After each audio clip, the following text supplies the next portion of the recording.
The big man's fist stopped 1 inch from Bruce Lee's face, and Bruce hadn't moved. That's the moment. That's the one all 4 of them came back to, every single time, no matter how different the rest of their stories got. A 230-pound champion, the cleanest puncher any of them had ever seen, threw a right hand built over 20 years to end a man, and it died in the air 1 inch short of a slim young teacher who was still standing exactly where he'd been standing a half second before. Didn't lean, didn't block, didn't even look like he'd noticed.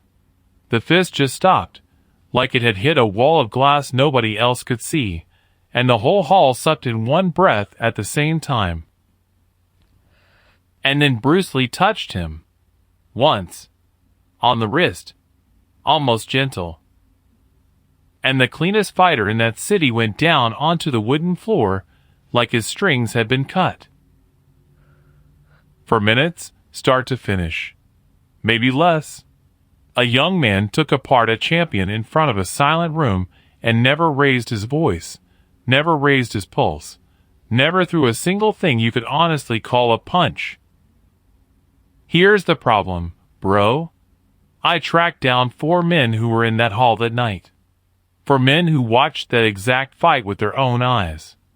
And when I asked each of them what happened in the half second the fist stopped, I got 4 completely different fights. Not different in the small ways. Not, he wore black, no, he wore blue. Different in the bones of it. One of them swears Bruce stepped to the side, and the rest of them never saw it. One swears Bruce never moved at all, and it was something in the eyes that froze the big man. One swears there was a strike, fast, hidden, the kind you only catch on film, and that he had the film to prove it. And the champion himself, the man on the floor, told me a version near the end of his life that should not have been physically possible. One of them was lying. One of them was wrong, and didn't know it. One of them saw something the other 3 missed completely. And only one of those 4 men, when I finally laid all their stories side by side under the lamp on my kitchen table, was telling the truth about what actually happened in the half second that fist stopped in the air. So stick around all the way to the end of this one, bro. Because by the time we're done, you're going to know which of those 4 men you can trust. And more than that, you're going to understand why 3 honest men can stand in the same room, watch the same 6 seconds, and walk out carrying 3 different lies they'd each swear their life on. The fight lasted 4 minutes. The argument about what happened in it has run for 50 years. And the answer, the real one, is stranger and quieter than any of the 4 stories the witnesses told me. Pull up a chair. Pour something warm. This one you need to hear all the way through. Let me tell you who the champion was first, because if you don't understand him, you won't understand why what Bruce did to him was so impossible. His name doesn't matter for our purposes. The men who knew him called him the Iron Champion, and the men who fought him called him worse things than that, mostly under their breath, mostly after they'd lost. He was 34 years old in the autumn of 1967. He stood 6'1". He weighed 230 pounds, and not one of those pounds was for show. He'd been training since he was 9 years old in a hard northern style that didn't care if you cried, didn't care if you bled, didn't care if your hands swelled up so bad at night you couldn't close them around a cup of tea. The style cared about one thing: hitting the target, cleanly, every time, under any condition, with anything you had left.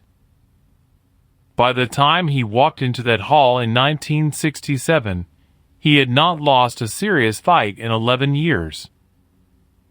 11 years, bro, think about that. 11 years of every hungry young fighter on the coast lining up to take a piece of him, and not one of them walking out with it. He'd fought karate men, he'd fought boxers, he'd fought wrestlers who weighed 60 pounds more than he did, and thought their size was a contract with God. He'd put all of them down. Some of them quick. Some of them slow. None of them, the records say, ever made him bleed. And here's the thing the other fighters in that city understood about him, the thing that made him different from just another hard man with a hard record. He didn't fight angry. He didn't fight proud. He didn't fight for the crowd, or for the win, or for the men who put money on him from the back row. He fought like a man punching a clock. He came in, he found the angle, he put you down, he went home. There was no heat in it. There was no person in it. Watching him work, one old fighter told me, was like watching a machine someone had built specifically to end the evening early. That was the man Bruce Lee was going to be standing across from. A machine. Cold. Clean. 11 years undefeated. Built from a child up for the one purpose of hitting whatever was in front of him, before whatever was in front of him could hit back. And Bruce, in 1967, was 26 years old. 140 pounds soaking wet. Loud in a community that valued quiet. Famous in a community that valued anonymity. Teaching his art to anyone with the money and the will, in a community that had spent 300 years building walls around exactly that art to keep exactly that kind of student out. The old men of that city did not like him. They had not liked him for a while. They had tried, more than once, in halls a lot like this one, to put him in a room with the right kind of fighter, and let the room do the work their own old hands couldn't do anymore. None of it had taken. So they brought in the champion. That's the part one of my 4 witnesses confirmed for me, and the part the other 3 either didn't know or didn't want to say. The fight in that hall wasn't a sporting event. It wasn't a friendly exchange. It was a contract, quietly arranged, in the back room of a restaurant nobody ever named, between certain older men of that community and a fighter from outside who could be trusted to deliver an ending none of the local men could deliver themselves. The champion was brought in to do a job. The job was to take the young teacher apart in front of his own community, cleanly, on the record, in a hall full of witnesses, so that for the rest of his short life Bruce Lee would carry the memory of having been broken by a better man. That was the math the old men were working with when they made the arrangement. A 6'1" machine with 11 years of perfect record against a 140-pound kid who taught white students and ran his mouth on television. There wasn't supposed to be a fight in their accounting. There was supposed to be a lesson. A short, clean, public lesson of the kind only a man like the champion could deliver. Bruce knew. That's the other thing I want you to hold on to. He knew exactly what was waiting for him when he walked into that hall. He knew who the champion was. He knew the math the old men had done. He knew that he was being walked into a room built specifically to end him, in front of every man whose respect was the only respect his community had ever been willing to offer. He came anyway. He came with 2 students and a small canvas bag and an expression, the men I talked to said, that did not change once between the moment he walked in the door and the moment, for minutes into the fight, the champion's fist stopped 1 inch from his face, and the whole hall stopped breathing. That was the room. That was the stakes. A machine on one side, a marked man on the other, a hall full of older men who had paid for an ending, and a young teacher walking in with his eyes open. Now I'm going to give you the 4 witnesses, one at a time, in the order I found them. And I want you to listen to each one with your full attention, because by the end of the 4th one, you're going to be sure you know what happened in that hall. And then I'm going to show you why you're wrong. The first witness I found was the student. His name was Henry. That's not the name his mother gave him, but it's the name he'd been using for 50 years by the time I sat down across from him, so it's the name I'll give you. He was 73 when I met him. Small, neat, hands like a watchmaker's, the kind of old man who still folds his napkin into a triangle before he eats. He'd been one of Bruce's students for less than a year by the time of the fight in 1967. 23 years old the night it happened, sitting in the second row of folding chairs that the association had set up along the side of the hall, the closest seat any of Bruce's people were allowed. He cried when he talked about it, just a little, 50 years on, and his eyes still went wet at the edges when he got to the moment the fist stopped in the air. That tells you something. Not about what happened. Old men cry over a lot of things, but about how he'd been carrying it. He'd been carrying it like a son carries the memory of his father doing something impossible. That kind of weight. Here is what Henry told me. I'll give it to you almost word for word, because I went back over my notes a dozen times, and I don't want to dress it up. He said, the champion came forward fast. Faster than anyone in the hall expected, because the champion never came forward fast. He was famous for the slow walk, the patient cut of the angle, the way he took his time. But that night, Henry said, something in the champion was different. Maybe it was the kid in front of him. Maybe it was the money the old men had put on the table. Whatever it was, the champion came in hot, 2 long steps, and the right hand was already loading before he'd finished the second step. The cleanest right hand any of them had ever seen built. 20 years of practice behind it. Aimed straight down the center line at the bridge of Bruce's nose. And Bruce, Henry said, and this is where his voice got quiet, this is where the tears came up, Bruce stepped to the side. Not a big step. Not a dramatic step. Maybe 4 inches. To his own left. So small that half the hall, Henry swore to me, never saw it happen. They thought Bruce had stood still. They thought he hadn't moved at all. But Henry was in the second row of the side bleachers, looking across the line of the punch, and he saw the 4 inches the way only a man at exactly the right angle could see them. 4 inches. And the champion's fist, which had been built to end on Bruce's face, ended in the air instead. Inch from his cheek. Maybe less. Henry said you could see the air move past Bruce's hair from where he was sitting. And then Bruce, in the half-beat where the champion's weight was still committed to a punch that hadn't landed, Bruce's left hand came up and touched the inside of the champion's wrist. Just touched it. And turned. That's the word Henry used. Turned. Like turning a key. Like turning a doorknob. No force in it. No violence.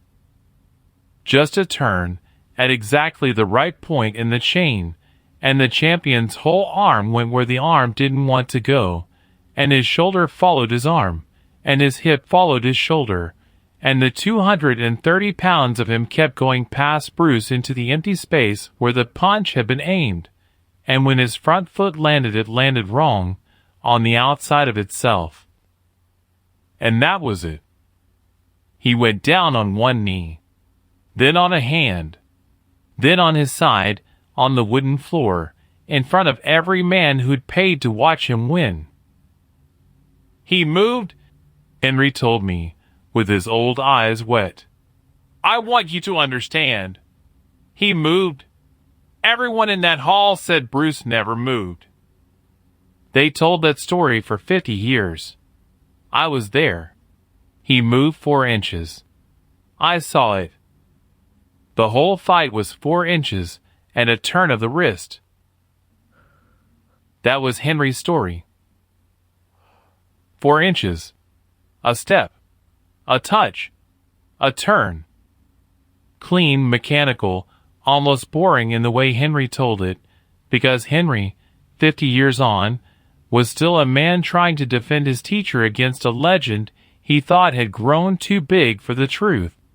The legend said Bruce hadn't moved. Henry said Bruce had moved. Henry was certain. Henry had been there. Henry had seen the 4 inches with his own eyes from the second row of the side bleachers. I wrote it all down. I thanked him. I drove home that night, and I sat in my kitchen, and I read my notes 3 times. And by the 3rd reading, I was sure. I was sure I had the truth of it. The legend had inflated the story, the way legends always do. Bruce had moved. He'd moved a small, technical, beautiful 4 inches, and the rest of the room had simply missed it, and a story had grown up around the gap. That was the answer. That was the answer for about a week. Then I found the second witness, and everything Henry had told me started to come apart. The second witness was a man named Roy. He didn't want to talk to me. That's worth saying first. It took 3 months of letters, 2 phone calls that ended with him hanging up, and finally an introduction through a mutual friend in the boxing world to get me sitting across from Roy in a diner in a town I won't name. He was 78. Big man, even in old age. Hands like bricks. He'd been a fighter himself, once, a good one, the kind of journeyman heavyweight who'd never been famous, but had been in the gym with men who were. He'd come to the hall that night in 1967 because a friend of his had a ticket, and because, he told me with no apology at all, he'd wanted to see the loud kid get put on his back. That was Roy's word for Bruce. The loud kid. Even 50 years later. The loud kid. He didn't hate Bruce. I want to be fair to him. He just didn't believe in him. Roy had spent his whole life around real fighters, men with broken hands and ruined knees and faces rearranged by other men's fists. And to Roy, in 1967, Bruce Lee was a television act. A man who looked good on film and ran his mouth on programs Roy didn't watch. Roy had come to the hall that night, he told me, because he wanted to see what happened to a television act when a real fighter stood across from him. He wanted to see, in his words, the educational portion of the evening. He sat in the front row. The very front. The old men of the association had put him there as a favor to his friend, and he'd watched the whole thing from less than 10 feet away. Here is what Roy told me. He said, Bruce never moved. Not 4 inches. Not 1 inch. Not at all. Roy was a fighter. Roy knew what a slip looked like. Roy knew what a pivot looked like. Roy knew the small, fast steps that small, fast men use against bigger men, and he'd been watching for them the whole way through, because Roy had assumed, like everyone else in that hall, that the only way the loud kid was going to survive even 30 seconds against the champion was by running, backing up, circling, eating up the boards with his feet to buy time. Roy had been ready, he told me, to watch a track meet. There was no track meet. What Roy described, and listen to this carefully, because this is where it gets strange, was a fight in which Bruce Lee did not move his feet. At all. From the moment the champion started forward to the moment the champion was on the floor, Bruce's feet, Roy swears to this day, did not change position. Not a slide. Not a pivot. Not the 4 inches Henry had been so certain about. Nothing. His feet were planted, Roy told me. He set his coffee down. He looked me dead in the face across the table the way old fighters look at you when they want you to understand they are not interested in being polite. I was 10 feet from him. I'd been watching feet my whole life. The kid's feet did not move. So what did happen? I asked him. Because something had to. The champion had thrown a clean right hand, and it had not landed. Something had taken it off the line. Roy was quiet a long time. He clearly thought about this for 50 years, and he was choosing his words. It was the eyes, he said. I asked him to explain. He told me, and I want to give you this carefully, because Roy was not a mystical man.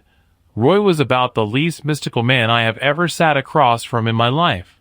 Roy told me that in the half second before the champion's fist would have arrived, the champion had looked into Bruce Lee's eyes. And something in those eyes, Roy said, had made the champion's punch die. I don't know what was in them, Roy said. I couldn't see them from where I was. I could only see the back of the kid's head and the champion's face. And I'm telling you, the champion's face changed. In the middle of the punch, his whole face. Something he saw in the kid froze him.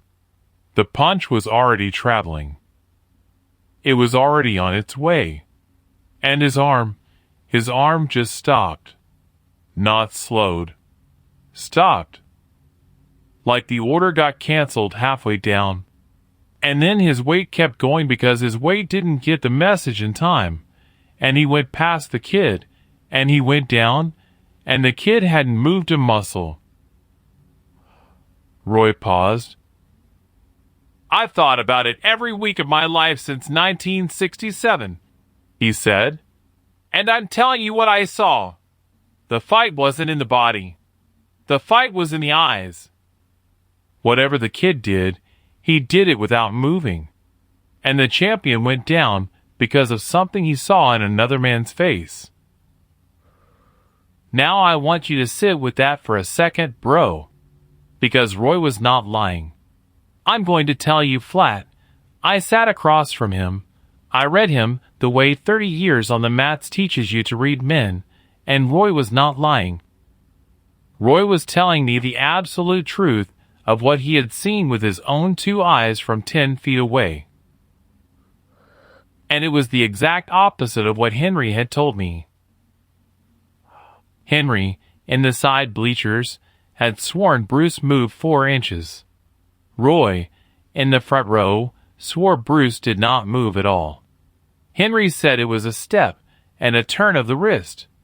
Roy said it was something in the eyes that froze a man mid-punch. 2 honest men. Same room. Same 6 seconds. 2 completely different fights. I drove home from that diner with the radio off the whole way. I sat in my kitchen with my notes spread out on the table, Henry on one side, Roy on the other, and I felt, for the first time in my career digging into this stuff, the cold little feeling at the base of the skull that tells you the story you're standing in is bigger than you thought it was. Because here's the thing. Both of them couldn't be right. Bruce Lee either moved 4 inches or he didn't. His feet either changed position or they stayed planted. That is not a matter of interpretation. That is not a matter of angle. That is a matter of physics, bro, and physics does not vote.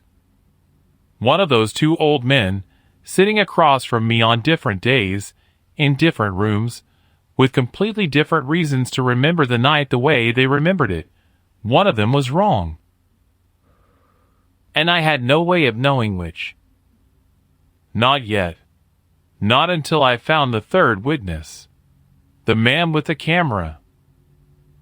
The man with the camera was the hardest of the four to find. That's the first thing I want you to understand, because it tells you something about him. Henry the First found in 6 weeks. Roy took 3 months. The champion, when we get to him, was nearly the end of a year of digging.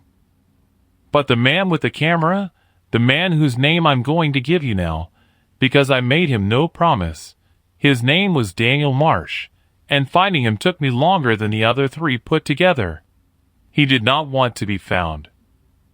He had spent 50 years specifically not being found by anyone who wanted to ask him about the night in 1967. He'd been a young man at the time, 26, same age as Bruce. He worked for a small West Coast paper that doesn't exist anymore, doing the kind of jobs the senior photographers didn't want: weddings, second-tier sports, the occasional crime scene. He'd been sent to the hall that night to take pictures of what the paper had been told was a martial arts exhibition, a demonstration.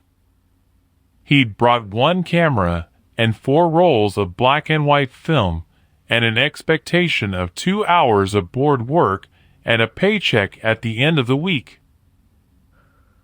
He hadn't expected to be the only man in that hall with a lens. Think about that, bro.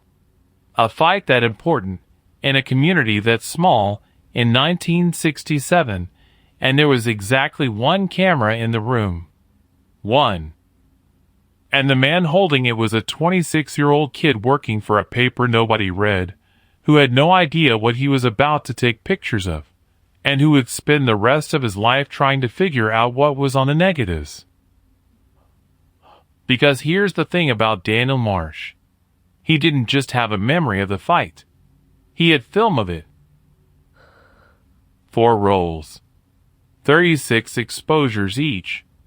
144 frames of black and white negative, taken from a kneeling position at the corner of the mat closest to the side door of the hall, over the course of the 4 minutes the whole thing lasted. 144 photographs of 2 men in a room.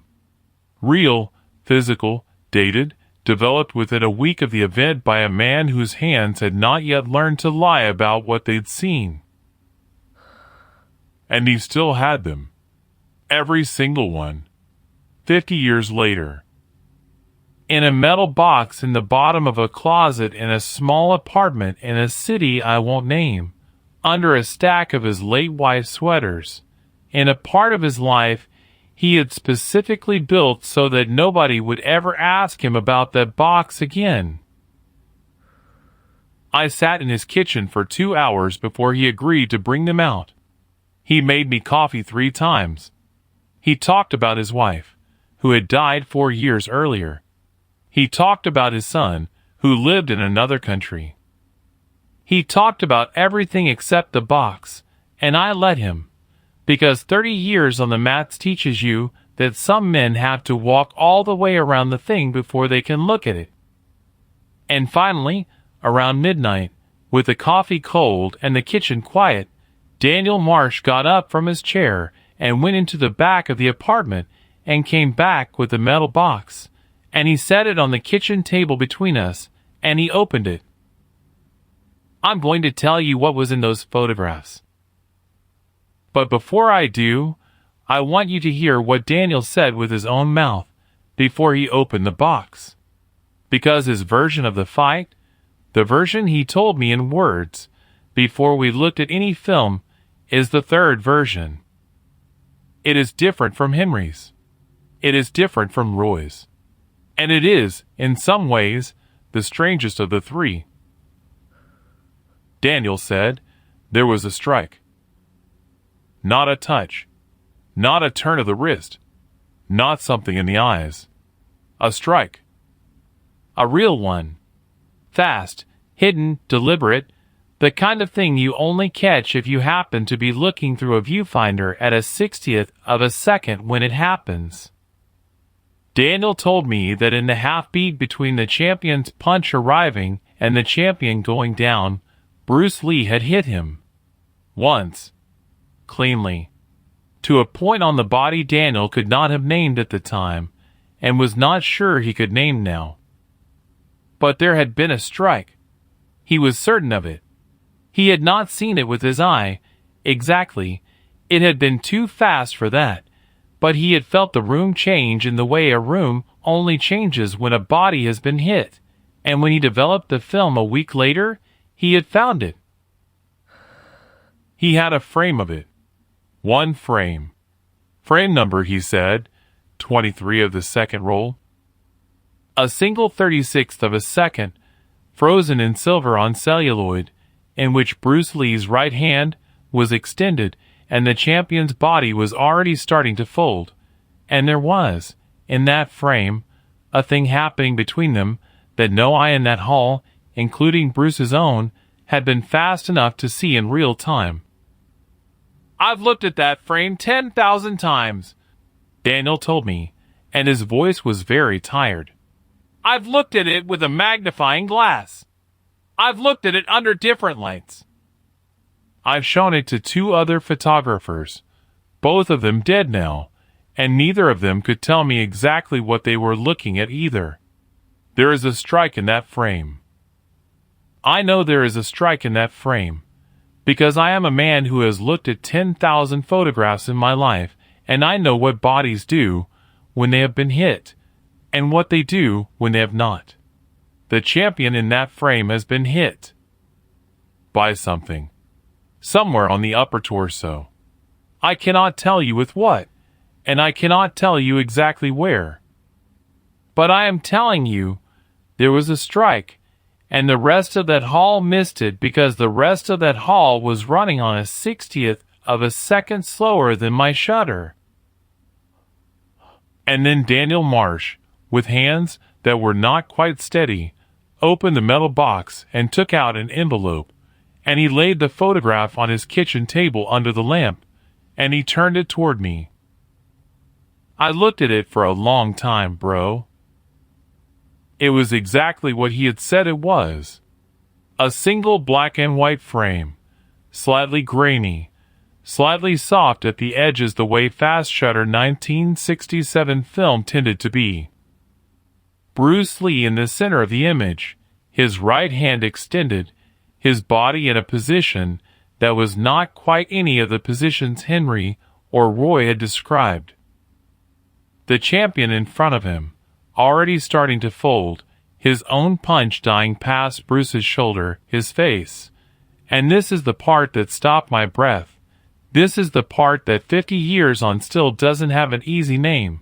His face caught in an expression that was not anger, and was not pain, and was not surprise. It was a kind of recognition. The face of a man who has just understood something in the last instant before his body stops obeying him. And between Bruce's extended right hand and the champion's torso, there was something. I'm going to give it to you straight because that's the only way to give it to you. There was a blur. A small, soft blur. The kind of blur a fast object makes against a slower background on a 60th of a second exposure. It was where Daniel said it would be. It was the size and shape of a closed hand, or maybe the edge of one, or maybe nothing at all. It was at the exact point on the champion's body where, if a man wanted to fold a bigger man cleanly, you would put a strike. And it was not, technically, anything I could swear to in a court of law. It was a blur. It might have been a hand. It might have been the leading edge of a fast motion. It might, honestly, have been an artifact of the film itself, a flaw in the emulsion, a trick of the lamp Daniel had been kneeling under. But it was there, in the frame, in the silver of the negative, fixed for 50 years. Daniel watched my face while I looked at it. "You see it," he said. It was not a question. "I see something," I said. And that was honest, because I did see something, and I still don't know exactly what I saw. That's the fight, Daniel told me, very quiet. That's what nobody else in that hall saw. The kid hit him. Once. So fast that the only thing in the room moving fast enough to catch it was the shutter on my camera. The whole legend, the standing still, the not moving, the eyes, none of it's true. He hit him. I have the proof. I've had it for 50 years. And the reason I never showed it to anyone is that I didn't want to be the man who took the legend apart for a single blurred frame on one roll of film. So now you have 3 witnesses, bro.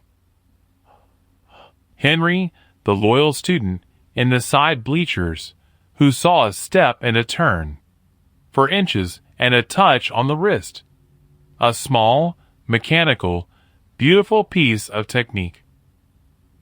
Roy, the skeptical fighter, in the front row, 10 feet away, who saw no movement at all, just something in the eyes that broke a champion mid-punch. Daniel, the photographer, kneeling in the corner with a camera at his eye, who saw, and could prove, a hidden strike. A real one. A blur on a single frame of film that nobody else in that hall was equipped to see. 3 honest men. Same room. Same 6 seconds. 3 completely different fights. And then I went to see the champion. Last, hardest, most expensive trip of the year.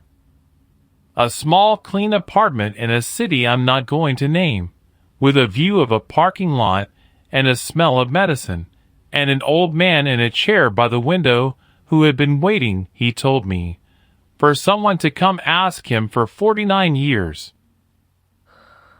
And what the champion told me, in that apartment, near the end of his life, the man who had been on the floor, the man whose body had folded under whatever it was that Bruce Lee had or had not done, what the champion told me made the other 3 stories impossible. He was small now. That was the first thing. The Iron Champion, the 6'1" machine, 11 years undefeated.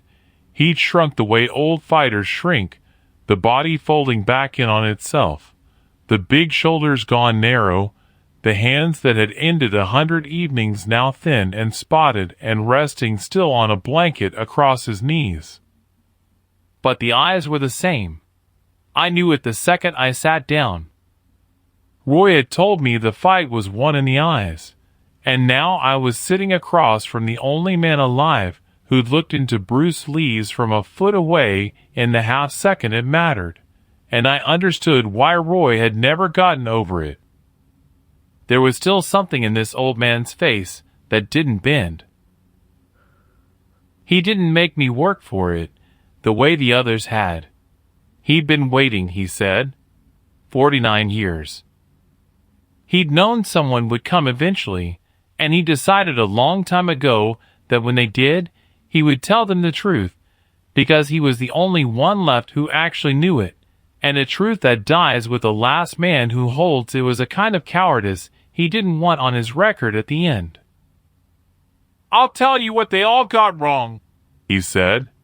His voice was thin, but it was steady. The student, the fighter in the front row, the boy with the camera. I know what each of them thinks they saw. I've had 50 years to figure it out. And every one of them is wrong, because every one of them was looking at me. I asked him what he meant. They were watching the fight, he said. I wasn't in a fight. That's the thing none of them could see from the outside. There was no fight.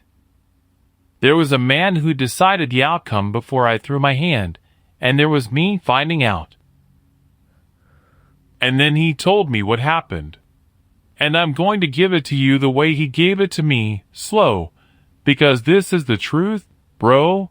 This is the one that fits under all the others like a key fits a lock. He said. He threw the right hand. The clean one. The one 20 years built. and he threw it knowing it would land, because in 11 years it had always landed, because there was no version of the world in his head where it didn't land. And in the time it took that hand to travel, and you have to understand, he said, that for a man like me that is the longest moment there is, that is the moment I have lived inside my whole life, the moment the hand is going and the other man hasn't answered yet. In that time, he looked at the young teacher's face. And the young teacher was not reacting, not flinching, not slipping, not bracing, not doing any of the 1,000 things a man does when a punch is coming that he is afraid of. "He was waiting for me," the champion said. "Not afraid, not surprised, waiting. Like a man who already knew where my hand was going to be, because he'd watched me throw it in his mind 100 times before I ever walked in that door. And I understood, with the hand still traveling, that he knew my punch better than I did. That he had studied me the way I had never once in my life studied an opponent, because I had never once in my life needed to. And that, he told me, was the thing that stopped his hand. Not a step, not the eyes alone, not a hidden strike. It was the understanding, arriving in the middle of his own punch, that he was throwing into a man who had already solved him. "My hand stopped because I stopped it," he said. "That's what nobody saw. They all think he did something to me. He didn't do anything to me in that half second. I did it to myself. I pulled my own punch because some part of me knew, before my mind knew, that landing it was going to cost me more than missing it. I'd never felt that in 11 years. I didn't have a name for it. I have one now. It was fear, the first I ever felt in a hall, and it didn't come from his fist. It came from his patience." And then, he said, and only then, the young teacher moved. "He stepped," the champion said, "a little to his left, and I felt the floor go out from under me, bro, because that was Henry. That was the student in the side bleachers, for inches, the step nobody else saw. And he touched my wrist. Light. Like Roy said, if Roy ever told you about the lightness. And there was Roy. And as he turned it, he hit me. Once. Here. And the old man lifted one thin hand off the blanket and touched a point high on his own chest, below the collarbone. So small you'd never see it unless God froze the second for you. And there was Daniel. There was the blur on the frame. There was the strike no eye in the hall was fast enough to catch. Do you understand what he was telling me, bro? They were all right. Every one of them. Henry saw the step because the step happened. Roy saw the eyes because the eyes happened. Daniel's camera caught the strike because the strike happened. For inches, and the eyes, and the touch, and the hidden blow, all of it was real, all of it was true, and every single one of those men had spent 50 years certain the other three were liars, because each of them had caught one true piece of a thing too fast and too complete for any single pair of eyes to hold all at once. The student saw the body. The fighter saw the eyes. The camera saw the hand. And not one of them could see the whole, because the whole only existed in the one place none of them were standing, inside the man it happened to. "He didn't beat me with the step," the champion said, "or the eyes, or the strike. Those were just the parts that showed. He beat me with all of it at once, arriving in the same quarter second, so that there was no single thing to point at and say there, that's what he did. That's why it became a legend instead of a fight. Because a fight you can describe, and nobody could describe this. So they each described their corner of it and called it the truth, and the part nobody could see grew into a story bigger than what really happened, when the part nobody could see was the most ordinary thing in the world. I asked him what that was. The most ordinary thing. He looked at me a long time.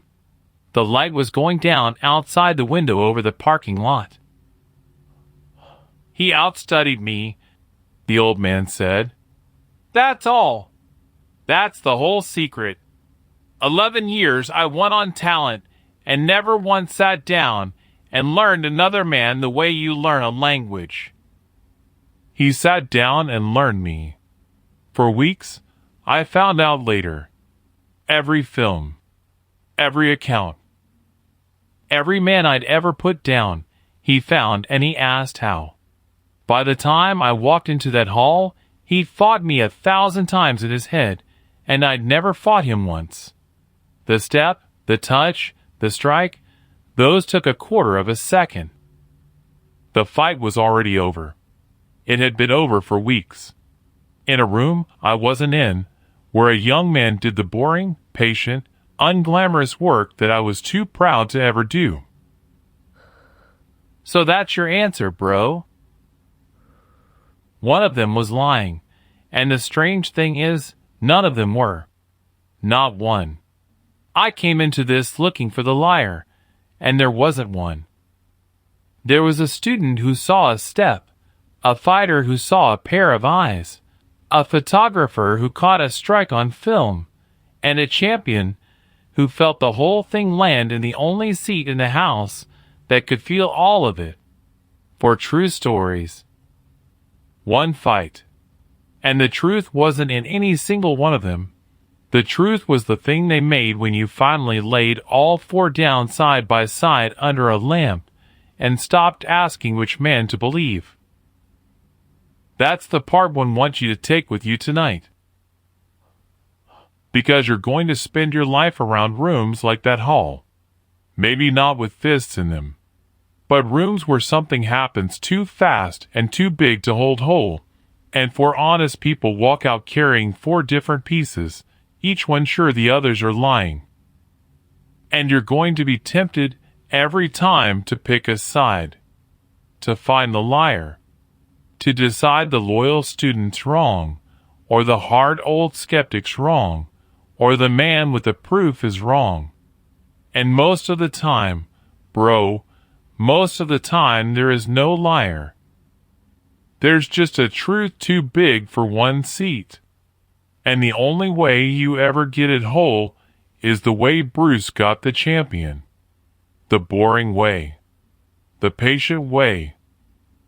You sit down and you learn all of it, every corner, every angle, every man's small true piece, and you don't stop until they fit. The legend says Bruce Lee didn't move. The legend's wrong. He moved 4 inches. The legend says he won with his eyes. The legend's wrong. He won with his eyes and his hand and his feet, all at once, in a quarter of a second. But the realest thing, the thing the legend never tells, because legends only keep the part that glows, is that he won it weeks before, alone, in a room with a stack of film and a patience nobody clapped for. The fight everybody remembers lasted 4 minutes. The fight that actually won it nobody saw at all. I locked up the hall that night the same way I always do. Killed the lamp at the back. Stood a second in the dark on those old boards, on that clean pale square where the mats used to be, where a machine went down 50 years ago in front of a room full of men who never once saw what really put him there. And I thought about the 4 of them. Henry gone now. Roy gone. Daniel in his metal box. The champion in his chair by the window, telling the truth at last because he was the only one left who could. 4 men. 1 fight. And only one of them ever knew it whole, the one it happened to. Next time, I'll tell you about a man who didn't watch Bruce Lee fight.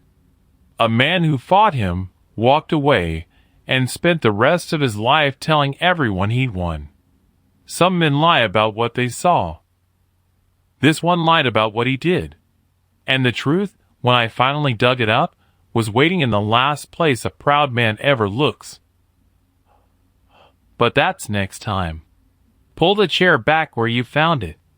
Kill the light on your way out.